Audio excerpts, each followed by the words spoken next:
All right, it's a tale of two parties. Socialist Democrats surging amongst their party ranks, hoping to lead moderate Democrats into the midterms. So which side has the edge to be the face of the Democratic Party, the socialists or the moderates? Joining me now to debate this, two Democrats, former Bernie Sanders surrogate Chuck Rocha and Democratic strategist Antoine Seawright. Guys, thanks so much for coming on this morning. Antoine, I want to start with you. Which of these two sides of the Democratic Party do you think has the best shot at winning and flipping some of these seats in November? Well, let me be clear. I'm one of the very few people, I guess, who believe that we should not put titles behind or in front of our names, that we're all just Democrats. Our party is very big. We have a very big tent that can hold everyone. And in the words of Rob Bass, it takes two to make the thing go right. And so I believe that Democrats know who we are. The question we will have to answer going into the midterms is who we will be and what direction we will go.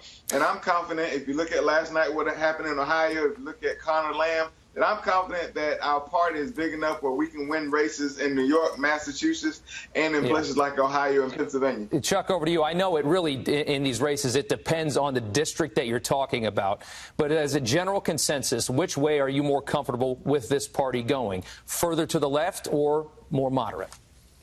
Look, you know me, Rob. I'm a Mexican redneck from East Texas, but I'm very liberal, but I ain't one of them puny liberals. I'm one of them that'll stomp a mud hole in your backside if you get too close to me. And that's what shows Antoine's point, which is that we are a big tent and we have a big party, and I'm a Bernie Sanders liberal sitting here in a cowboy hat. But what Antoine said is exactly right. But as you look at the grassroots and what's happening across the country on the ground, it's the base of the party, the left of the party, that are making up the difference in these elections. And if you run an old white guy running as a moderate Democrat against a white guy who's a Republican, the Republican's going to win every time, so it's hard to have the leadership if you're going to lose an election.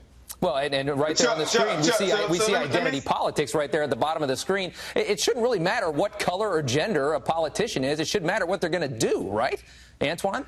Well, Rob, let me say this. If you look at what Chuck is wearing, and if you look at Chuck and his background, if you look at me, that shows the diversity of our party. And let me just be very clear. It will take progressive, it will take moderates, it will take blacks, it will take whites. It's going to take everyone in the Democratic Party for us to win races up and down the ballot. And the fact of the matter is the people are dependent upon us to restore trust and dignity in our democracy, because the Republicans have driving the car off the cliff.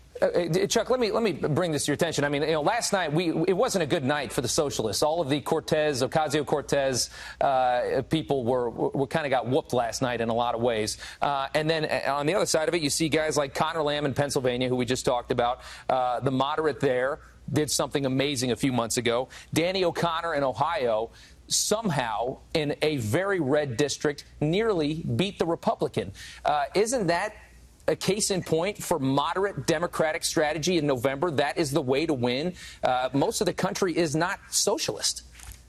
Well, Rob, the socialist tag, I'd say if you like Social Security and you like Medicare, then you might be a socialist. Look it up. I would also like to say that you've made the point, Rob, yourself earlier. It's district by district, and Antoine actually made this point, is that when you run in a district that's really red, there are 61 districts across America that have a better performance than that district last night. We only need 23 seats to pick up the House, and we come within 1 point. The story tells itself is that it's going to be a really great year for Democrats, whether you're running as a socialist Democrat, as a conservative, whatever. If Democrats win, then we can have our own fight within our own family on who leads us and let the best man or woman win. But you're just very divided right now, and that I think that could be problematic.